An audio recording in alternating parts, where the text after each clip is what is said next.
Another day driving down the road. As I say all the time, driving tends to be my quiet time, prayer time really in a lot of ways, talking to God. And so thought I'd take this time to do another video.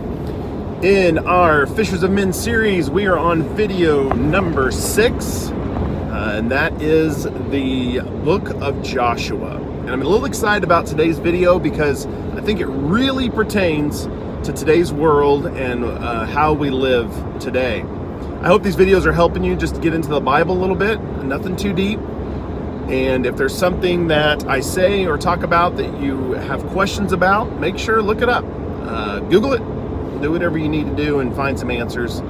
Hopefully this is interesting you and getting into the Bible and seeing how the Bible pertains to our lives today. Rock Chalk Jayhawk, baby, check that out. I just noticed that's in the video. Woo! Although it's football season, so woo. Anyway, Joshua. So when I think of the book of Joshua, most of us, if we were thinking about a famous verse, it would be, Joshua 1:9, do not be afraid, and yada yada.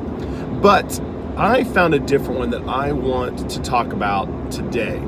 And here is what it is. It is Joshua 10:12 through 14. And on the day the Lord gave the Amorites over to Israel, so Israel defeated the Amorites because the Lord was with them. That was a country nearby, a people that they were fighting with constantly, really.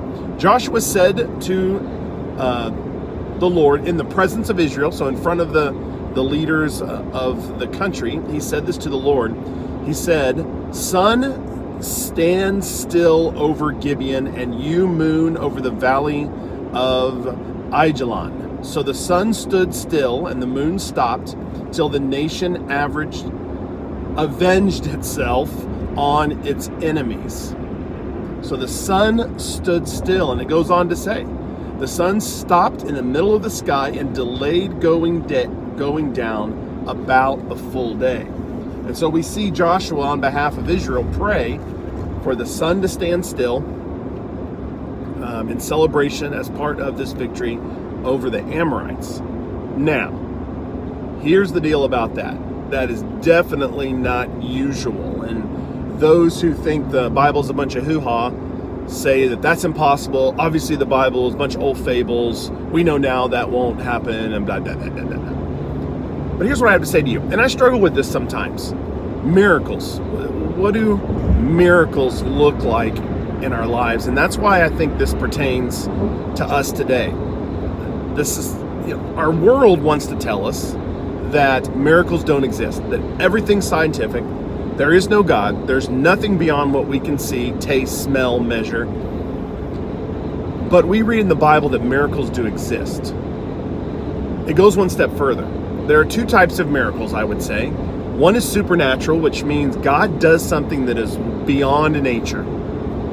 The second is supernatural timing, which means some people want to say, especially like the Discovery Channel, the History Channel, they do lots of specials which seem good, mysteries of the Bible, but a lot of times what they're doing is they're looking at things that happen in the Bible and giving a scientific answer for it. So for an example, when Sodom and Gomorrah is destroyed by fire from the sky, some of these people want to say that it was a meteorite shower.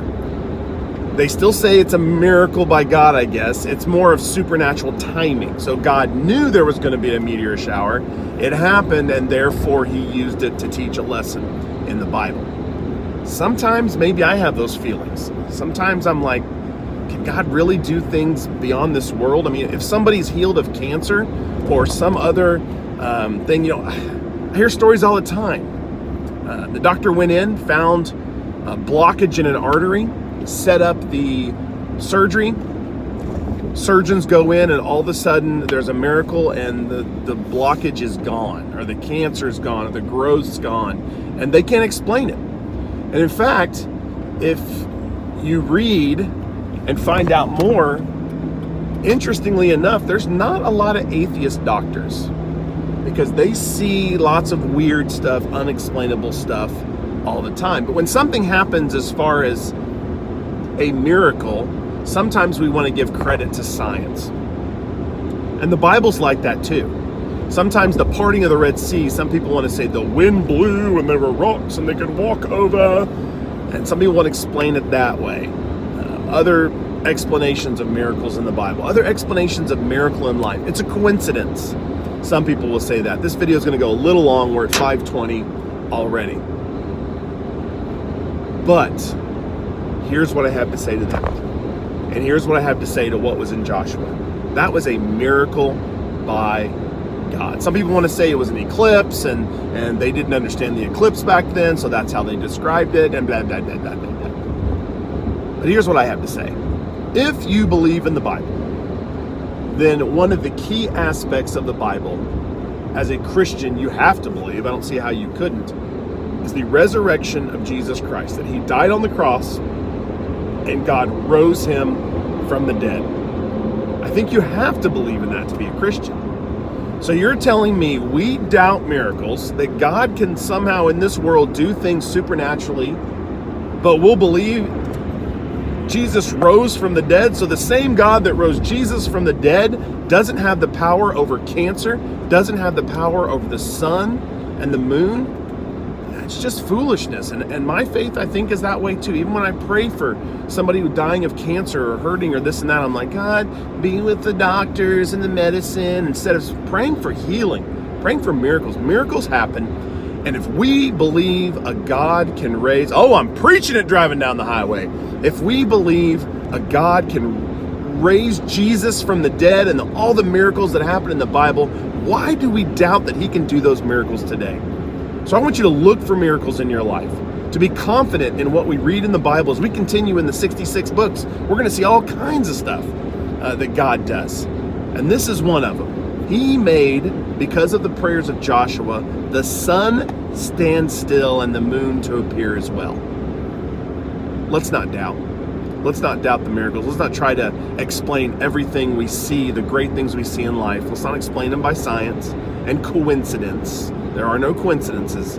God is in control. God is here. Let's put our faith in him.